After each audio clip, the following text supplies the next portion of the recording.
Myself, Dr. Anurag, working as a Ayurvedic medical officer at Haryana. I'm doing research work on Ayurvedic treatment of psoriasis and male infertility. I welcome you all for today's session. First of all, I'm very thankful to all PMC family for giving me a platform to share my knowledge and experience. I'm very thankful to Dr. Sangeeta Nehra ma'am, who has spread the light of spiritualism from meditation. She has created PMC platform and connected so many countries of world together. I congratulate her to such a wonderful work which she has done in the field of Ayurveda and spirituality. She is my guide, and I can say she is my teacher. Always give motivation to work better. Dr. Sangeeta ma'am, I met Dr. Sangeeta ma'am in 2013 at Narnaul. After that, I got practical knowledge about meditation, which changes my life completely. My book is the holy book, Srimad Bhagavad Gita, translated by Shri Swami Prabhupada ji. And I give a short description about Swami Prabhupada ji. He was an Indian spiritual teacher and the founder Acharya of the International Society for Krishna Consciousness, commonly known as the Hare Krishna movement. When I am treating the patients of psoriasis and male infertility in my early phase of practice, I saw that some diseases have not any cause; they are idiopathic in nature. But in Ayurveda, there are so many diseases which are due to the Purva Janam Karmas. Being an Ayurvedian, I believe in Purva Janam Karmas because when I read Sharir Sthana of Ayurveda, the Sharir is made up of Panch Mahabhut and Atma. When Atma met with Panch Bhutik Sharir, Chetna arises, and always we treated a Chetan Sharir. And the Bhagavad Gita also says in chapter 2, text 20. If in detail of this text, न जायते म्रियते वा कदाचित अन्नाय भूत्वा भविता वा न भूय अजो नित्यं शाश्वतो अयं पुराणो न खन्यते खन्यमाने शरीरे. For the soul, there is never birth nor death, nor having once been, does he ever cause to be. He is unborn, eternal, ever existing, undying, and primeval. He is not slain when the body is slain. Qualitatively, the small atomic fragmental parts of the Supreme Spirit is one with the Supreme. The body is subject to six kind of transformation. Next slide, please. Dr. Kathy, next slide, please. It takes its birth in the womb of the mother's body, remains the sometime grows, produces some effect. Next slide. The soul, however, does not go through. Next slide. The soul, however, does not go through such changes. The soul is not born, but because he takes on a material body, the body takes its birth. The soul does not take birth there, and the soul does not die. And again, in the text 22, Vasansi Jirnani Yatha Vihai Navani Grahati Narop Prani Tatha Sharirani Vihai Jirnanyani Sanyati Navani Dekhi. As a person put on new garments, giving up old ones. Similarly, the soul accepts new material bodies, giving up the old and useless ones. In detail, change of body by the atomic individual soul is an accepted fact. Even some of the modern scientists who do not believe in the existence of the soul, but at the same time cannot explain the source of energy from the heart, have to accept continuous changes of body which appears from childhood to boyhood and from boyhood to youth and again from youth to old age. From old age, the changes is transferred to another body. This has already been explained in the previous verses. Transferences of the atomic individual's soul to another body is made possible by the grace of the super soul. The super soul fulfills the desire of the atomic soul as one friend fulfills the desire of another. The Vedas, like the Mundaka Upanishad, compare the soul and the super soul to two friendly birds sitting on the same tree. One of the bird is eating the fruits of the tree, and the other bird, that is Krishna, is simply watching his friend. Of these two birds, although they are the same in quality, one is captivated by the fruits of the material tree, while the other is simply witnessing the activities of his friend. Krishna is the witnessing bird, and the Arjuna is the eating bird. Although they are friends, one is still the master and the other is servant. Forgetfulness of these relationships by the atomic soul is the cause of one's changes his position from one tree to another or from one body to another.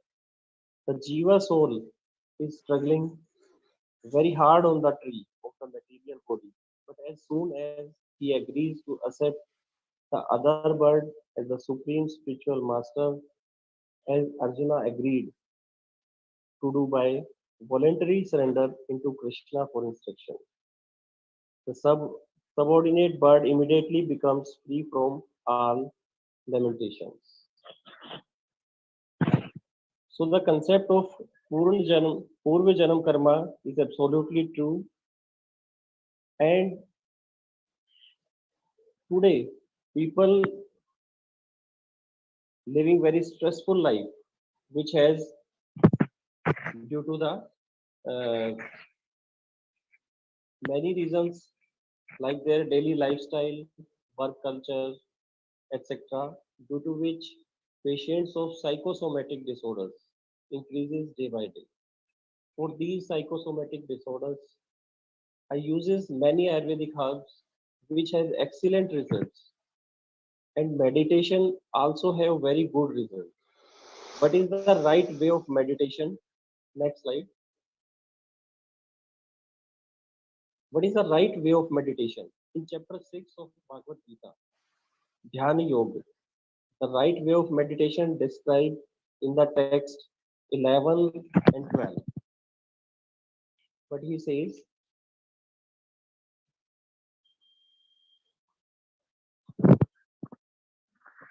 Sucho deshe pratisthai stram asanatman न तु चित्रम नापि नीचम शैला जिन कुशोत्तरम तत्र का एकाग्र मन कृत्वा यत चित्तेन्द्रिय क्रिय उपविश्वासने युंजोद्योग मात्म विशुद्धे.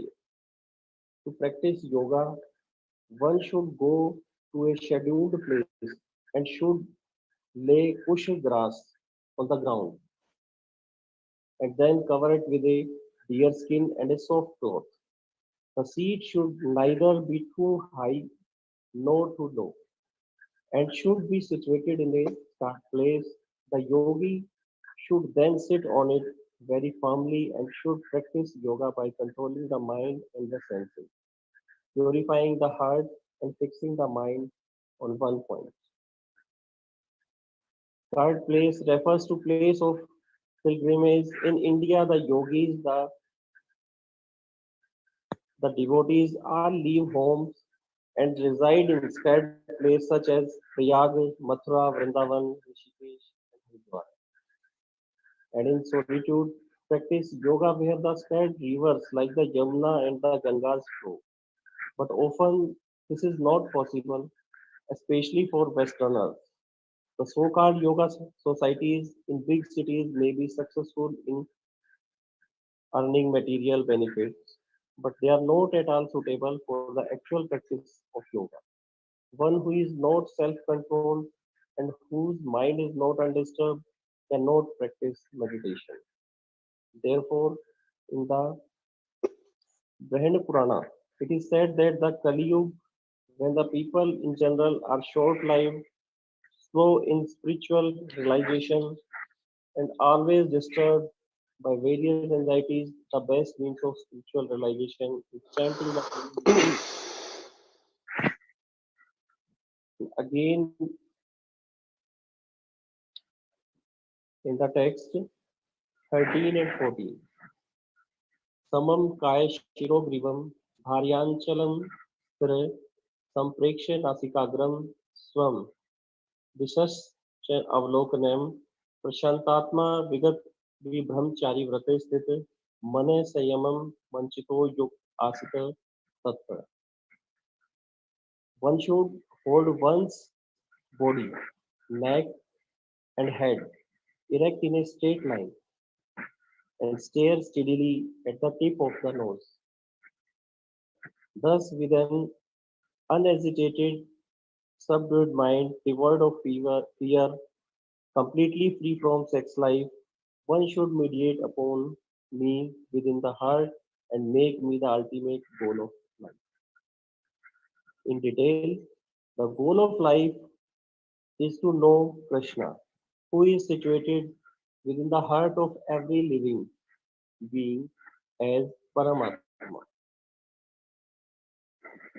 The four-handed Vishnu form, the yoga process is practiced in order to discover and see this localized form of Vishnu, and not for any other purpose. The localized Vishnu Murti is the plenary representation of Krishna dwelling within one's heart. One who has no program to realize the Vishnu Murti is uselessly engaged in mock yoga practice and is certainly wasting his time. Krishna is the ultimate goal of life, and the Vishnu Murti situated in one's heart is the object of yoga practice. To realize this Vishnu Murti within the heart, one has to observe complete abstinence from sex life. Therefore, one has to leave home and live alone in a scheduled place, remaining seats as mentioned above. One cannot enjoy sex life daily at home or elsewhere and attend so-called yoga class and thus become a yogi. One has to practice controlling the mind and avoiding all kinds of sense gratification, of which sex life is the chief in the rules of celibacy written by the great saga Yajnavalkya. It is said the vow of brahmacharya is meant to help one completely abstain of sex indulgence in work, words, and mind at all times, under all circumstances, and in all places. No one can perform correct yoga practice through these indulgences. Brahmacharya is a taught, therefore, from childhood, when one has no knowledge of sex life, children at the age of 5 and the sent to the Gurukula or the place of the spiritual master. And the master trains the young boys in the strict discipline of becoming brahmacharya. Without such practice, no one can make advancement in any yoga, whether it be dhyana, jnana, or bhakti. One who, however, follow the rules and regulation of married life, having sexual relationship only with his wife, is also called brahmachari. Such a restrained householder brahmachari may be accepted in the bhakti school, but the jana and dhyana school do not admit even householder brahmacharis. They require complete abstinence without compromise.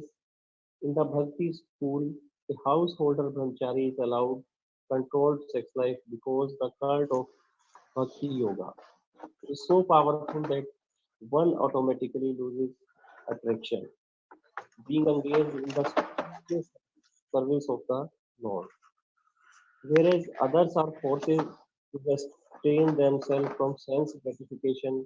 The devotee of the Lord automatically loses because of superiority. Other than the devotees, no one has any information of that superior taste. And again, when in Sharir Sthana, we had studied about the Shad Dhatus Purush and Chaturvinshti Dhatus Purush. A proper knowledge about all the elements of a particular Purush is very essential for the successful treatment of in Ayurveda. In chapter 13, the text 6 and 7, Gita explains about the Chaturvinshti Purusha. In chapter 13,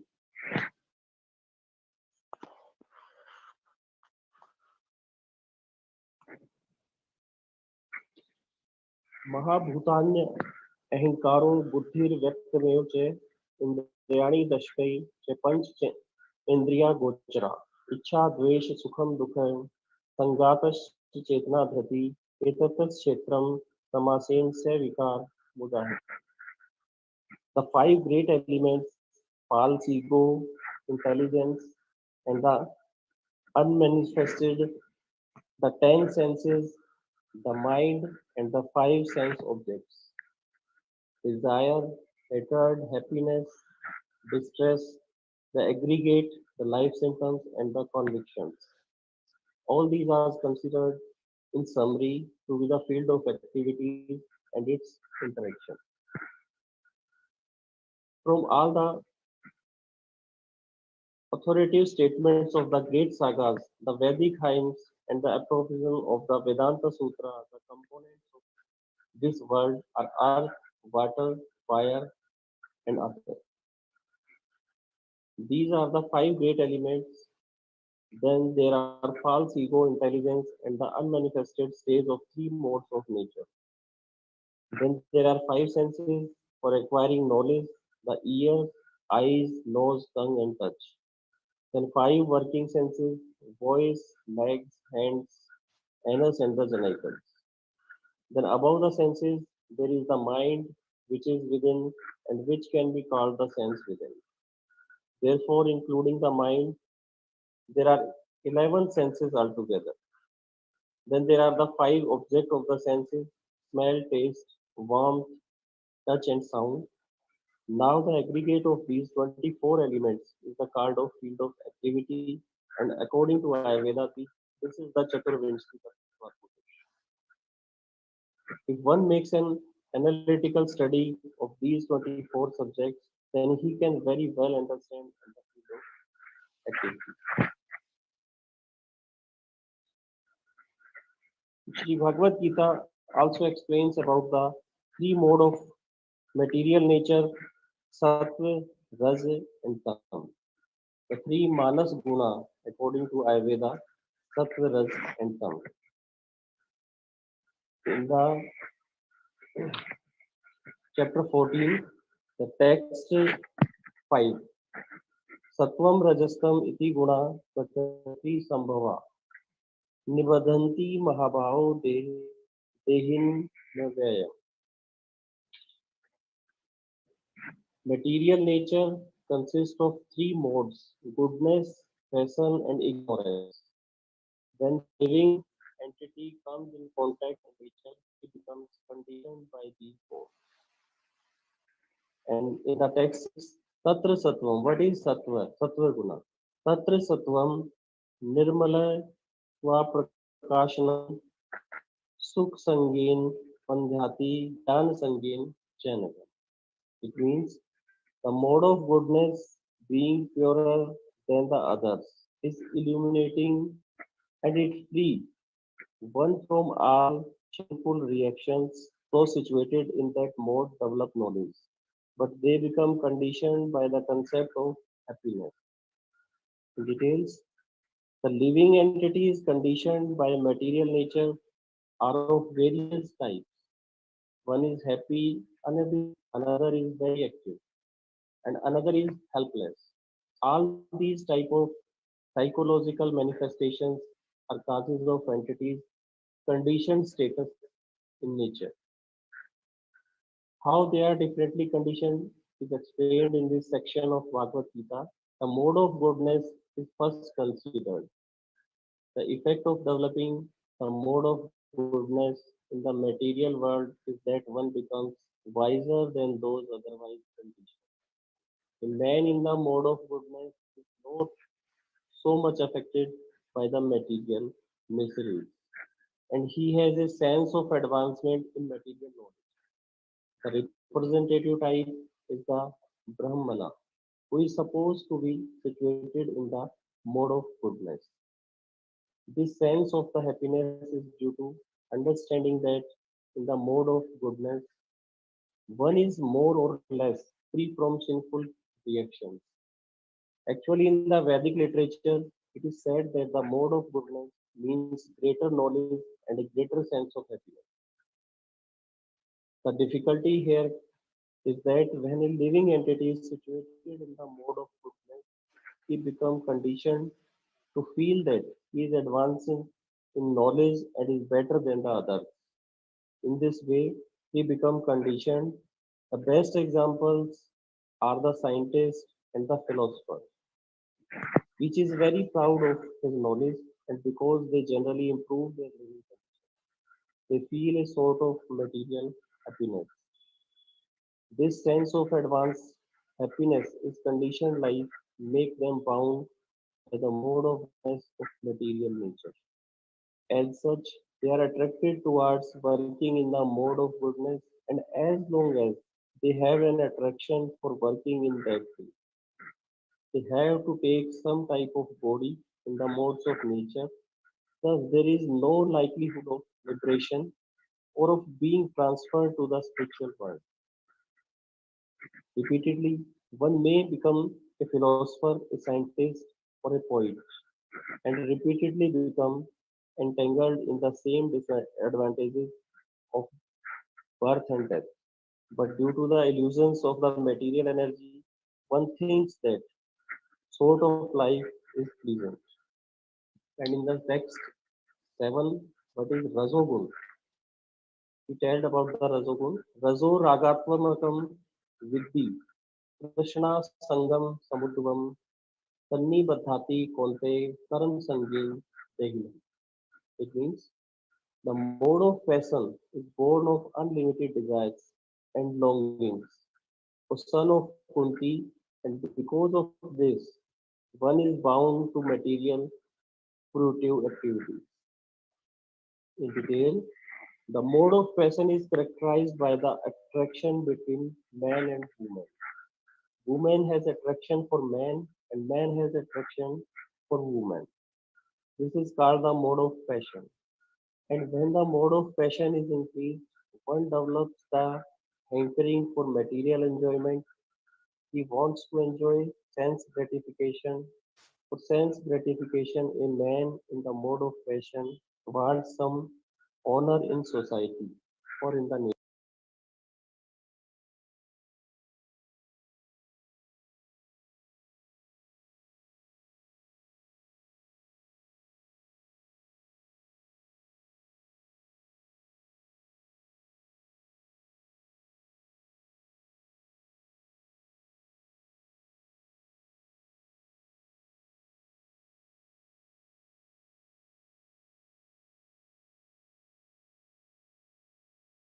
So please, Anu.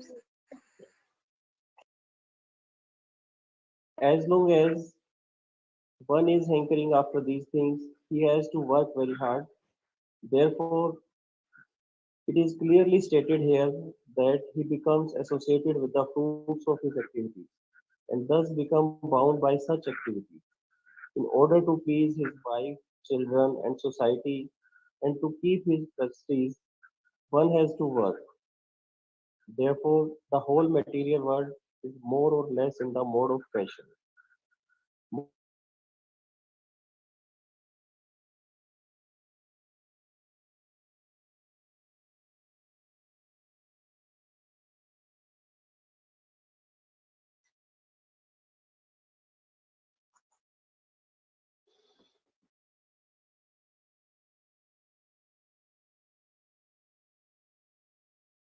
We lost him again.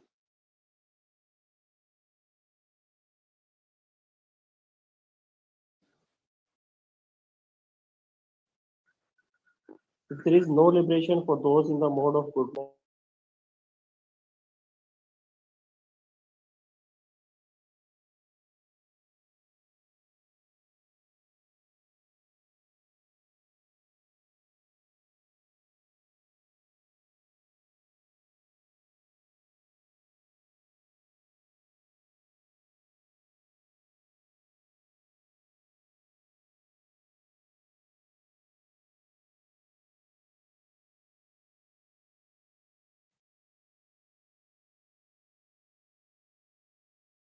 Sorry for the disturbance. Hello, I'm audible. Yes, sir, you are audible. Please continue. Sorry for the disturbance. And now the third guna is tama. In Gita, told about the tamaguna. Samasya jnanadam viddhi moham sarvadehi nam pramadalasya nidra sanyabadhati bharate. O son of Bharata, the mode of ignorance causes the delusion of all living entities. The result of these modes is madness, indolence, and sleep, which bind the conditioned soul. In detail, in this verses, the specific application of the word to is very significant. This means that the mode of ignorance is a very peculiar qualification of the embodied soul. This mode of ignorance is just the opposite of the mode of goodness. In the mode of goodness, by development of knowledge, one can understand what is what. But the mode of ignorance is just the opposite. Everyone under the spell of the mode of ignorance becomes mad, and a madman cannot understand what is what. Instead of making advancement, one becomes degraded. The definition of the mode of ignorance is stated in the Vedic literature. Under the spell of ignorance, one cannot understand the things as it is. For example, everyone can see that his grandfather has died, and therefore the will also die. Many people, the children that can see will also die. So death is sure. Still, people are madly accumulating money and working very hard day and night, but carry whatever status they are very reluctant to make advancement social activity. Others are very lazy and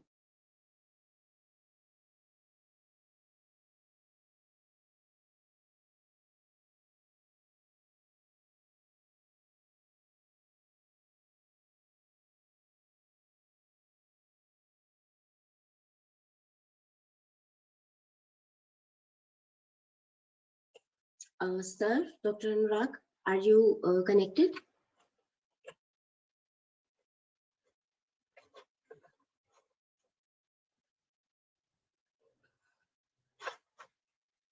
I think we lost him again. Okay, I'll see.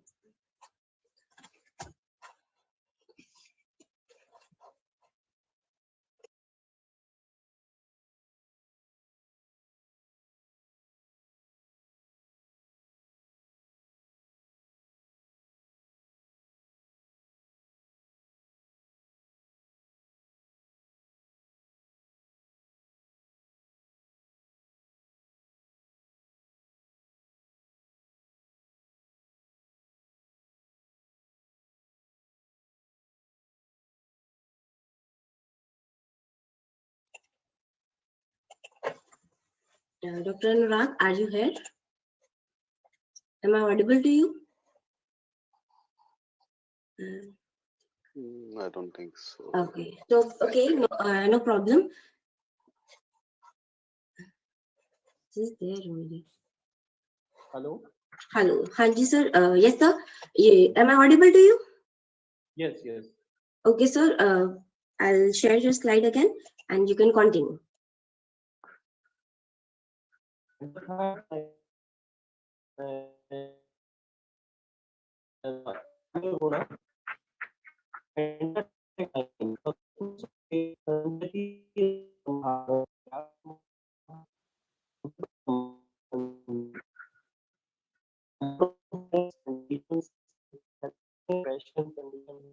the fruits of and ignorance and in the Sir, your text. audio is coming in and out, sir. It's not continuous. There's a lot of disturbance in it. Like it's breaking a lot. Can you check if you are using a device or something that you can reconnect? Okay, okay.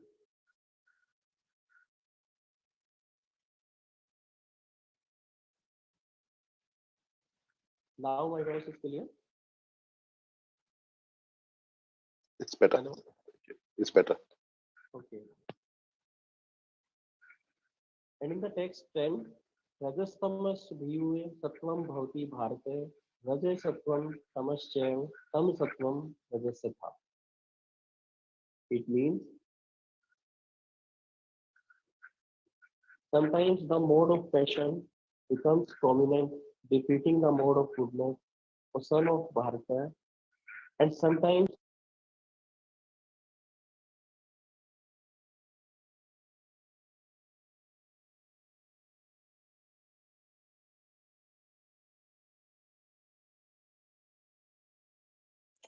Sir, please unmute yourself.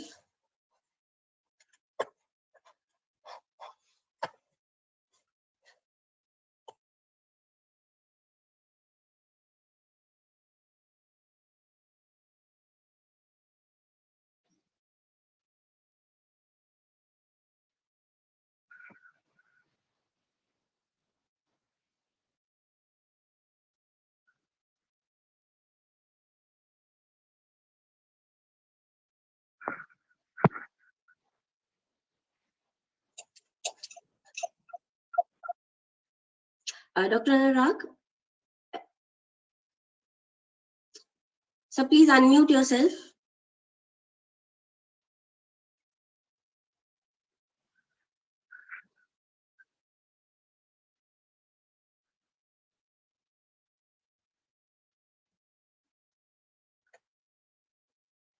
now audible. Now you're audible. You can please continue, sir. A lot of disturbance also. And okay, complete I continue. It is very difficult to explain in such a short time the complete Bhagavad Gita. So I request to all Ayurvedians to go through the Holy Gita. It has so many things which make you a good Ayurvedic physician. Uh, Thank you so much for listening me, and sorry for the lot of disturbance from my side.